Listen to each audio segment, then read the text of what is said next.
দুবার একই রাস্তায় ঘুরলাম আমরা গোল গোল করে। এখানে পুরো রাস্তাটা রেড দেখাচ্ছে, তো দেখেই আসি কি আছে সামনে। আর এই সাইডে দুই সাইডে জঙ্গল। এটা হচ্ছে আমাদের হোমস্টে থেকে, মানে হোমস্টের ছাদ থেকে view. Good morning everyone and welcome back to the channel to a new blog. কালকে আমরা লাটাগুড়ি একটা সুন্দর হোমস্টেতে ছিলাম, বাট আজকে এতটা গরম পড়েছে যে এখানে থাকা যাচ্ছে না। সো আমরা প্ল্যান করছি যে একটু পাহাড়ের দিকে যাব। মানে ফার্স্টে তো আমাদের প্ল্যানিং ছিল যে ডুয়ার্স না পাহাড়, তো ওখানে আমরা চুজ করেছিলাম যে ডুয়ার্স যাব, বাট শুভর খুব ইচ্ছা ছিল যে পাহাড়ে যাব। তো আমরা এবার ফাইনালি পাহাড়ে একটা প্ল্যান করেছি। আর এখন অলরেডি দুপুরের 2:16 বাজে, মানে 2:15 ক্রস করে গেছে। তাই আর লেট করছি না, একদম ডিরেক্ট গাড়ি থেকে ব্লগটা স্টার্ট করছি। বাইরে সবাই নিজেরা ভিডিও শ্যুট করছে, তো আমি ভেতরে বসে আছি কারণ বাইরে এক্সট্রিম রোদ। তো যাই বেরোনো যাক, রাস্তাও তোমাদেরকে দেখাবো আর কোথায় যাচ্ছে সেটাও তোমাদেরকে দেখাবো, দেখতে থাকো ব্লগটা। বাইরে সবাই এরকম দাঁড়িয়ে দাঁড়িয়ে নিজেদের ভিডিও শ্যুট করছে আর আমি বসে আছি গাড়ির ভেতরে। গাড়ির ভেতরটা বেশ ঠান্ডা আর বাইরে দেখো কি পরিমাণ রোদ। বাট ওয়েদার এখানে এরকম ওয়েদার হয় না, মানে এখানকার লোকজনও বলছে যে ওয়েদারটা প্রথমবার এখানে এত গরম লাটাগুড়িতে। অন্যান্য মানে কিন্তু গরম কম থাকে। তো যাওয়া যাক এবার হচ্ছে পাহাড়ে কোনো একটা সুন্দর লোকেশন।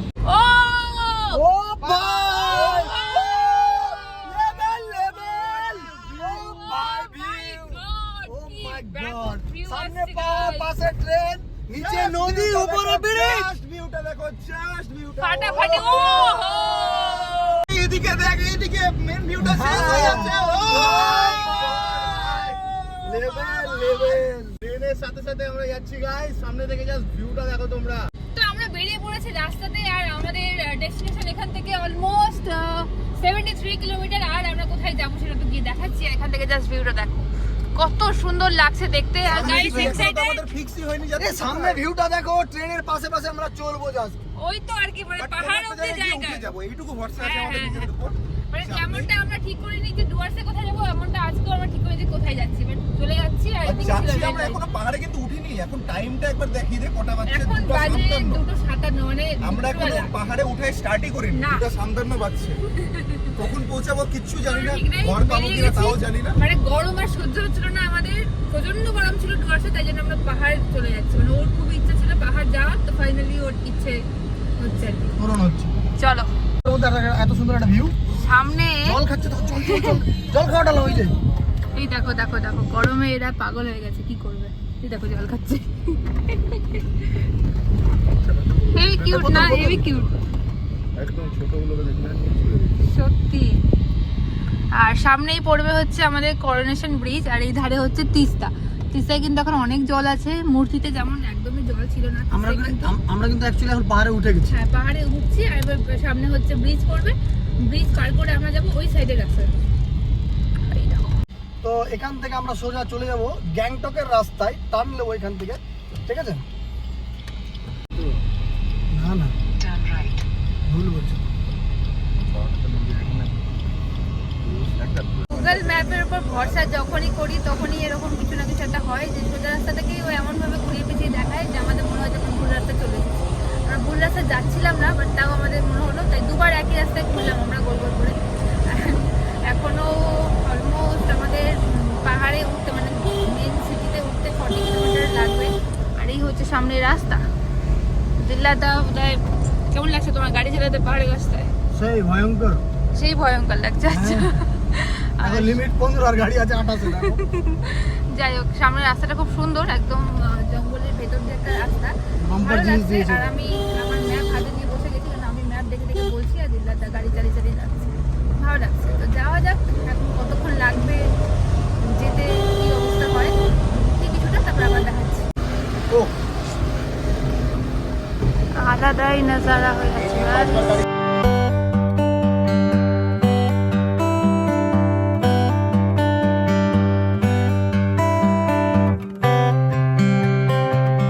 অলমোস্ট আমরা আরও 1 ঘন্টা রাস্তা চলে এসেছি। আর এখন আমাদেরকে দেখাচ্ছে এখানে 28 কিলোমিটার। আর রাস্তাটা বেশ সুন্দর। গরম ছিল নিচে, বাট এখানে একদমই গরম নেই, একদম ওয়েদারটা চেঞ্জ হয়ে গেল। তো আমরা গাড়ি এক্সপিরিয়েন্স বন্ধ করে দিয়ে কাজ করে নিয়েছি। আর গুগল ম্যাপ আমাদেরকে অনেকবার ঘুরিয়ে নিয়েছে, মানে মাল্টিপল টাইমস আমাদেরকে গুগল ম্যাপ ঘুরিয়েছে। তারপর এবার আমরা রাস্তায় এখন লোকজনকে মানে বলে বলে জিজ্ঞেস করে করে যাচ্ছি, যাতে আমাদের ঘুরতে না হয় উল্টো রাস্তায়, কারণ সন্ধ্যা হয়ে গেলে তখন আর পাহাড়ি রাস্তায় গাড়ি চালানোটা ড্রাইভিং করছি কত সুন্দর করে দেখলাম একবার। খুবই সুন্দর, দিল্লাদা সত্যি খুবই সুন্দর গাড়ি ড্রাইভ করছে এখানে, কারণ পাহাড়ি রাস্তায় গাড়ি চালানো খুব টাফ, যারা সমতলে চালায় তাদের জন্য তো টাফ হয়, তো সেই ক্ষেত্রে খুব ভালো ড্রাইভিং করছে দিল্লাদা, এক্সপার্ট আমাদের। নিচেটা একদম খাই দেখা যাচ্ছে না, নিচেটা খাই একদম, আর এর পেছন দিকে দুজন মিলে যে কি করে যাচ্ছে কে জানে। কি করছিস গাইস? নামটা পড়ছি। হ্যাঁ, আমাদের কথা হচ্ছে যারা পিছনে বসে আমাদের মাথা দেখছে খালি, কারণ কোনো ভিউ দেখতে পাচ্ছে না, কোনো ব্যাপার না। তো আমরা ঠিক করলাম যে আমরা সুকিয়াপুরের ওদিকে যাবো, ওখানে দেখবো গিয়ে কি আছে না আছে, তো ওই রাস্তা দিয়ে যাচ্ছি। অলমোস্ট আমাদের 58 মিনিটস এখনো লাগবে। ও আকাশ, ও বনাস রাশি রাশি, একটু সবুজে চোখ চিরে দে। বিকেলের বাজে 5:13, আর আমরা একটা সুন্দর জায়গা দেখে একটু দাঁড়ালাম, মানে অনেকক্ষণ ধরে গাড়িতে বসে আছি তো বিরক্ত লাগছিল একটু, তাই জন্য একটু সুন্দর জায়গা দেখে দাঁড়ালাম।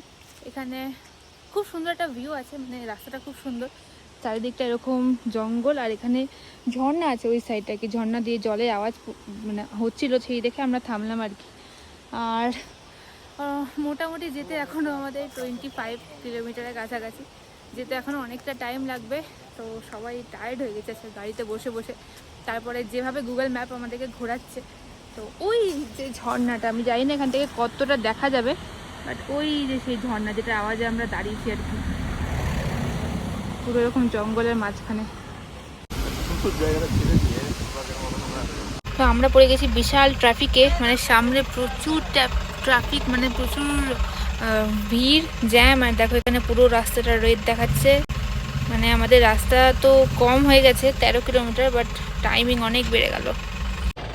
তো ব্যাপারটা হচ্ছে যে এতটাই বড় জ্যাম যে আমরা গাড়ি থেকে বেরিয়ে গেছি, আমি আর শুভ বেরিয়ে গেছি, মানে আমার পেছনটা দেখা যাচ্ছে হয়তো যে কতটা জ্যাম এখানে। তো আমরা দুজন বেরিয়ে গেছি যে হেঁটে হেঁটে ঘুরবো বলি, যে হেঁটে দেখি যে সামনে কতটা জ্যাম আছে। কতটা জ্যাম আছে জাস্ট দেখতে এসেছি। বাপ রে বাপ, ম্যাপ পুরো রেড হয়ে আছে, আর সব গাড়িগুলো এরকম লাইন দিয়ে দাঁড়িয়ে। ডান দিকে, এখান থেকে চলো দেখি এখান থেকে কি ভিউ আছে।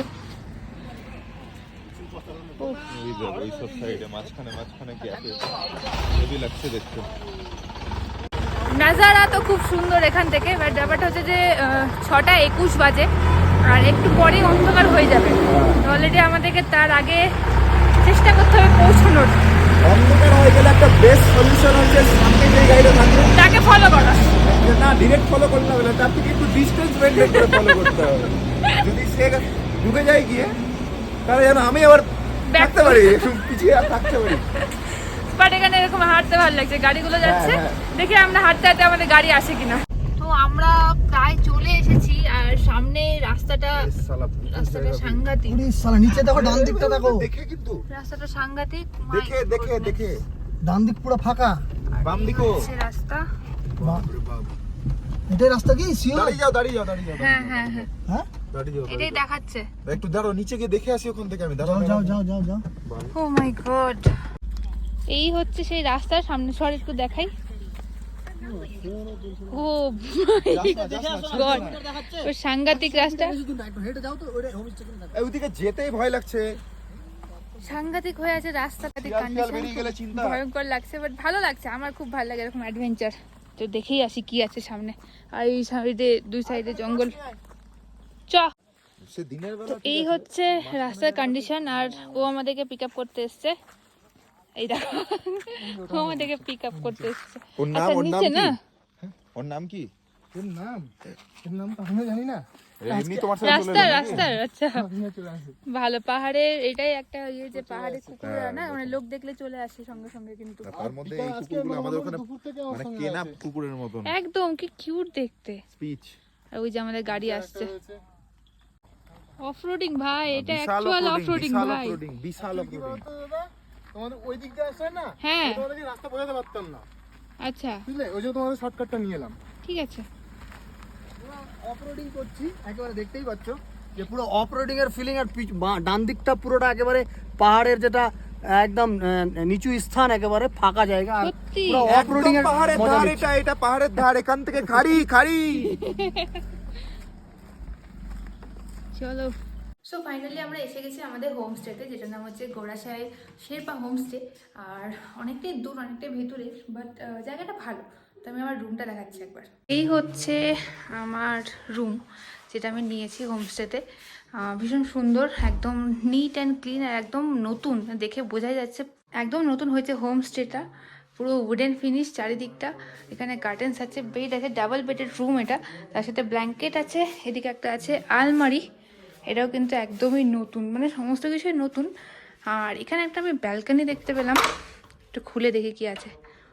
ওয়াও, একটা ছোট্ট ছাদ টাইপের, বেশ সুন্দর। আর বসার জায়গা আছে, মানে এই জায়গাটাতে বসে কিন্তু চা কফি ভালো এনজয় করা যাবে। তার সাথে যেটা সব থেকে best, that is the view.